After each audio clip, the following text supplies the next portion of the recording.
Planting sweetgrass. Sweetgrass is harvested in midsummer when the leaves are long and shiny. The blades are taken one by one and dried in the shade to preserve the color. A gift is always left in return. Epiphany in the beans. It came to me while picking beans, the secret of happiness. I was hunting among the spiraling vines of pole beans, lifting the dark green leaves to find handfuls of pods, long and green, firm and furred with tender fuzz. I snapped them off where they hung in slender twosomes, bit into one, and tasted nothing but August. By the time I finished searching through just one trellis, my basket was full. Maybe it was the smell of ripe tomatoes, or the oriole singing, or the beans hanging thick around me. But it came to me in a wash of happiness that made me laugh out loud. The land loves us back. She loves us with beans and tomatoes, with corn and blackberries and bird songs. She provides for us and teaches us to provide for ourselves. Love is medicine for broken land and empty hearts. When I visit with my environment students, they agree that they love the earth. But then I ask them the question, does the earth love you back? They hesitate, and they're reluctant, eyes cast down. Are we even allowed to talk about that? What do you suppose would happen if people believed this notion that the earth loves us back? It's a liberating idea that the earth loves us back. It would mean the earth had agency. It also opens the notion of reciprocity, that with that love and regard for the earth comes a deep responsibility. The way that we humans demonstrate love for one another is similar to the ways the earth takes care of us. When we love somebody, we put their well-being at the top of the list. We want to feed them well, nurture them, teach them, bring beauty to their lives, make them comfortable, safe, and happy. That's how I show love to my family, and that is what I feel in the garden. The earth loves us back in beans, corn, and strawberries. Food could taste bland, but it doesn't. I wonder if much of what ails our society stems from that we have allowed ourselves to be cut off from that love of the land. Of course, much of what fills our mouths is taken forcibly from the earth. That form of taking does no honor to the farmer, to the plants, or to the disappearing soil. It's hard to recognize food as a gift when it's mummified in plastic, bought and sold. Everybody knows you can't buy love. The food movement is a place where reciprocity between people and the land is expressed. Movements like tree planting, community gardens, farm to school, local, and organic all have benefits to you and your family. Gardens are simultaneously a material and spiritual undertaking. In a garden, food arises from partnership. If I don't pick rocks and pull weeds, I'm not fulfilling my end of the bargain. I can no more create a tomato or decorate a trellis in beans than I can turn lead into gold. That is the plant's responsibility and their gift, animating the inanimate. Now there is a gift. People often ask me what one thing I would recommend to restore the relationship between land and people. My answer is almost always plant a garden. It's good for the health of the earth, and it's good for the health of people. Something essential happens in a vegetable garden. It's a place where if you can't say, I love you out loud, you can say it in seeds, and the land will reciprocate in beans.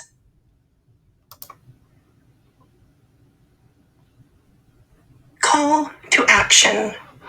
What can you plant? If you aren't able to plant a garden, what can you plant where you live, where you go to school, or both? The Three Sisters. Plants tell their stories not by what they say, but by what they do. They speak in a tongue that every breathing being can understand. Plants teach in a universal language, food. For millennia, from Mexico to Michigan, women have mounded up the earth and laid these three seeds in the ground, all in the same square foot of soil. When the colonists on the Massachusetts shore first saw indigenous gardens, they inferred that these savages did not know how to farm. To their minds, a garden meant straight rows of single species, not a three-dimensional sprawl of abundance. And yet they ate their fill and asked for more and more again. Three seeds. Years ago, Mary Lou Awiakta, a Cherokee writer, pressed a small packet into my hand. It was a corn leaf, dry and folded into a pouch, tied with a bit of string. She smiled. "Don't open till spring." In May, I untie the packet, and there is the gift. Three seeds. One is a golden triangle, a kernel of corn with a broadly dimpled top that narrows to a hard white tip. The glossy bean is speckled brown, curved and sleek, the inner belly marked with a white eye, the hilum. And there is a pumpkin seed like an oval china dish, its edge crimped shut.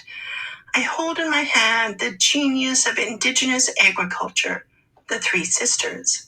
Together, these plants, corn, beans, and squash, feed the people, feed the land, and feed our imaginations, telling us how we might live. Planted together, they offer a living example of harmony, balance, and reciprocity. Once planted in the May moist earth, the corn seed takes on water quickly. The seed coat is thin, and its starchy contents, the endosperm, draw water to it. The moisture activates enzymes under the skin that slice the starch into sugars and fuel the growth of the corn embryo. Enzymes are chemical substances in plants that help cause a natural process. Corn is the first to emerge from the ground, a slender white spike that greens within hours of finding the light. A single leaf unfurls, and then another. Corn is all alone at first, while the others are getting ready. Drinking in soil water, the bean seed swells and bursts the speckled coat and sends a rootling down deep in the ground. Only after the root is secure does the stem bend to the shape of a hook and elbow its way above ground. Beans can take their time in finding the light because their first leaves were already packaged in the two halves of the bean seed. This pair of fleshy leaves breaks the soil surface to join the corn, which is already 6 inches tall. Pumpkins and squash take their time. It may be weeks before the first stems poke up, still caught in their seed coat until the leaves split their seams and break free. I'm told that our ancestors would put their squash seeds in a deerskin bag with a little water or urine a week before planting to hurry them along. But each plant has their own pace, and the sequence of their germination, their birth order, is important to their relationship and to the success of the crop. Germinate is to cause to sprout or develop. The corn is the firstborn and must grow tall quickly. Making a strong stem is the highest priority at first. They need to be there for their younger sister, the bean. Beans put out a pair of heart-shaped leaves on just a stub of a stem, then another pair, and another, all low to the ground. The bean focuses on leaf growth while the corn concentrates on height. Just about the time that the corn is knee-high, the bean shoot changes her mind, as middle children are known to do. Instead of making leaves, she extends herself into a long vine. In this teenage phase, hormones set the shoot tip to wandering, inscribing a circle in the air, a process known as circumnutation. Circumnutation is when the growing parts of plants form spirals or curves. The tip can travel 3 feet in a day, circling until it finds what it's looking for, a corn stem or some other vertical support. Touch receptors along the vine guide it to wrap around the corn in a graceful upward spiral. For now, Bean holds back on making leaves, giving herself over to embracing the corn, keeping pace with their height growth. Had the corn not started early, the bean vine would strangle the corn. But if the timing is right, the corn can easily carry the bean. Meanwhile, the squash, the late bloomer of the family, is steadily extending herself over the ground, moving away from the corn and beans, setting up broad lobed leaves like a stand of umbrellas. The leaves and vines are distinctly bristly, causing nibbling caterpillars to have second thoughts. Native people speak of this gardening style as the Three Sisters. There are many stories of how they came to be, but they all share the same understanding of these plants as women, sisters. Some stories tell of a long winter when the people were dropping from hunger. 3 beautiful women came to their dwellings on a snowy night. One was a tall woman dressed all in yellow with long flowing hair. The second wore green, and the third was robed in orange. The 3 came inside to shelter by the fire. Food was scarce, but the visiting strangers were fed generously, sharing in the little that the people had left. In gratitude for their generosity, the 3 sisters revealed their true identities: corn, beans, and squash, and gave themselves to the people in a bundle of seeds so that they might never go hungry again. At the height of the summer, when the days are long and bright, the lessons of reciprocity are written clearly in a 3 sisters' garden. Together their stems inscribe what looks to me like a blueprint for the world, a map of balance and harmony. The corn stands 8 feet tall. Rippling green ribbons of leaf curl away from the stem in every direction to catch the sun. No leaf sits directly over the next, so that each can gather light without shading the others. The bean twines around the cornstalk, weaving itself between the leaves of corn, never interfering with their work. In the spaces where corn leaves are not, buds appear on the vining bean and expand into outstretched leaves and clusters of fragrant flowers. The bean leaves droop and are held close to the stem of the corn.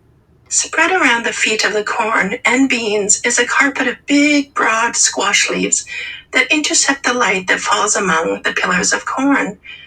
Their layered spacing uses the light, a gift from the sun, efficiently, with no waste.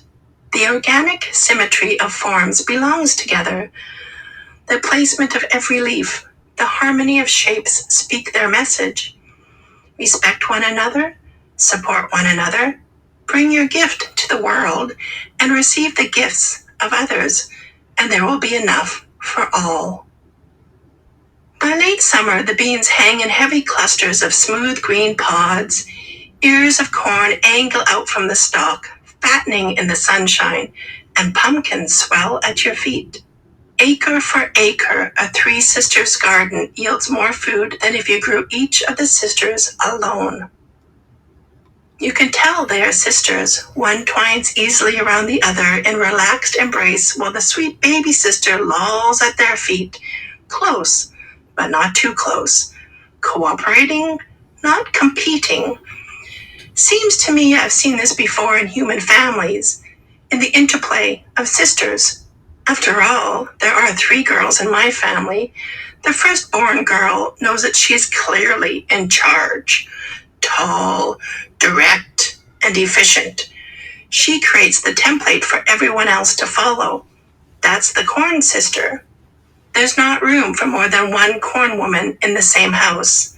So the middle sister, the bean, learns to be flexible and adaptable, and finds a way around the older sister to get the light that she needs. The sweet baby sister is free to choose a different path. Well grounded, she has nothing to prove and finds her own way, a way that contributes to the good of the whole. Without the corn's support, the beans would be an unruly tangle on the ground, vulnerable to bean-hungry predators. It might seem as if she is taking a free ride in this garden, benefiting from the corn's height and the squash's shade, but by the rules of reciprocity, none can take more than she gives. The corn takes care of making light available. The squash reduces weeds. What about the beans? To see her gift, you have to look underground. The sisters cooperate above ground with the placement of their leaves, carefully avoiding one another's space. The same is true below ground. Corn is classified as a monocot, an overgrown grass whose roots are fine and fibrous with a single, embryonic leaf. When you shake the soil off the roots of corn, they look like a stringy mop head at the end of a cornstalk handle. They make a shallow network, calling first dibs on rain. After they've had their drink, the water descends out of their reach. As the water goes deeper, the taproots of the bean absorb the water. The squash finds their share by moving away from the others. Wherever a squash stem touches soil, they can put out a tuft of adventitious roots, collecting water far from the corn and bean roots. They share the soil by the same techniques that they share the light, leaving enough for everyone.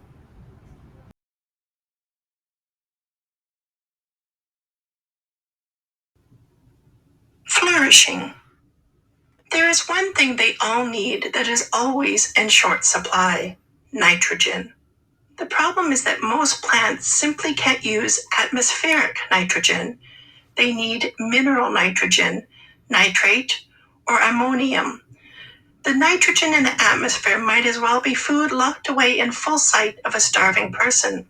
But legumes, which is the family beans are a part of, have the remarkable ability to take nitrogen from the atmosphere and turn it into usable nutrients. But they don't do it alone. My students often run to me with a handful of roots from a bean they've unearthed, with little white balls clinging to strands of root. Is this a disease? They ask. Is something wrong with these roots? I reply that there's something very right. These glistening nodules house the rhizobium bacteria, the nitrogen fixers. Rhizobium is soil bacteria that attaches to the root system of legumes and change nitrogen into a form that the plant can use. However, rhizobium can only convert nitrogen under a special set of circumstances. Its catalytic enzymes will not work in the presence of oxygen. Since an average handful of soil is more than 50% airspace, the rhizobium needs a refuge to do its work: the bean. When a bean root meets a microscopic rod of rhizobium underground, chemical communications are exchanged and a deal is negotiated. The bean will grow an oxygen-free nodule to house the bacterium, and in return, the bacterium shares its nitrogen with the plant. Together, they create nitrogen fertilizer that enters the soil and fuels the growth of the corn and the squash too. There are layers upon layers of reciprocity in this garden. It's tempting to imagine that these three are deliberate in working together, and perhaps they are. But the beauty of the partnership is that each plant does what it does to increase its own growth. As it happens, when the individuals flourish, so does the whole. The way of the three sisters reminds me of one of the basic teachings of our people. Individuality is cherished and nurtured because for the whole to flourish, each of us has to be strong in who we are and carry our gifts with conviction so they can be shared with others. The most important thing each of us can know is our unique gift and how to use it in the world. Being among the sisters provides a visible manifestation of what a community can become when its members understand and share their gifts. In reciprocity, we fill our spirits as well as our bellies. What are the layers of reciprocity in the Three Sisters garden? Nourishing. The genius of the Three Sisters lies not only in the process by which they grow, but also in how they complement one another at the kitchen table. They taste good together, and they form a nutritional triad that sustains us. Corn is a superb form of starch. All summer, she turns sunshine into carbohydrate, so that all winter, people can have food energy. But corn is not nutritionally complete. By virtue of their nitrogen-fixing capacity, beans are high in protein and fill in the nutritional gaps left by corn. A person can live well on a diet of beans and corn. Neither alone would be sufficient, but neither beans nor corn have the vitamins that squash provide in their carotene-rich flesh. Together, they are once again greater than they are alone. The Three Sisters offer us a new metaphor for an emerging relationship between indigenous knowledge and Western science, both of which are rooted in the earth. I think of the corn as traditional ecological knowledge, the physical and spiritual framework that can guide the curious being of science. The squash creates the ethical habitat for coexistence and mutual flourishing. I envision a time when the intellectual monoculture of science will be replaced with a polyculture of complementary knowledges. Then all may be fed. Agriculture. In indigenous agriculture, the practice is to modify the plants to fit the land. As a result, there are many varieties of corn domesticated by our ancestors, all adapted to grow in many different places. Modern agriculture, with its big engines and fossil fuels, took the opposite approach, modified the land to fit the plants, which are frighteningly similar clones. On summer evenings, I sit with my friends and look out over the millions of corn plants in the valley, standing shoulder to shoulder with no beans, no squash, and scarcely a weed in sight. These are my neighbors' fields, and I've seen the many passes with the tractor that produce such a clean field. Tank sprayers deliver applications of fertilizer that you most definitely smell in the spring. A dose of ammonium nitrate substitutes for the partnership of a bean. The tractors return with herbicides to suppress weeds in lieu of squash leaves. Yes, there were certainly bugs and weeds back when these valleys were the Three Sisters gardens, and yet they flourished without insecticides. Polycultures, fields with many species of plants, are less susceptible to pest outbreaks than monocultures. The diversity of plant forms provides habitats for a wide array of insects. Some, like corn earworms, bean beetles, and squash borers, are there with the intent of feeding on the crop. But the diversity of plants also creates a habitat for insects who eat the crop eaters. Predatory beetles and parasitic wasps coexist with the garden and keep the crop eaters under control. More than people are fed by this garden, and there is enough to go around. Four Sisters Garden. I want the Three Sisters to know that we've heard their story. Use your gift to take care of one another. Work together, and all will be fed, they say. They've all brought their gifts to this table, but they've not done it alone. They remind us that there is another partner in the symbiosis. Symbiosis is when two kinds of living organisms live in an association that is beneficial for both. They are sitting here at the table and across the valley in the farmhouse too. The one who noticed the ways of each species and imagined how they might live together. Perhaps we should consider this a Four Sisters garden. The planter is also an essential partner. We are the planters, the ones who clear the land, pull the weeds, pick the bugs, and save the seeds over winter to plant them in the spring. We cannot live without them. But it's also true they cannot live without us. Corn, beans, and squash are fully domesticated. They rely on us to create the conditions under which they can grow. We too are part of the reciprocity. They can't meet their responsibilities unless we meet ours.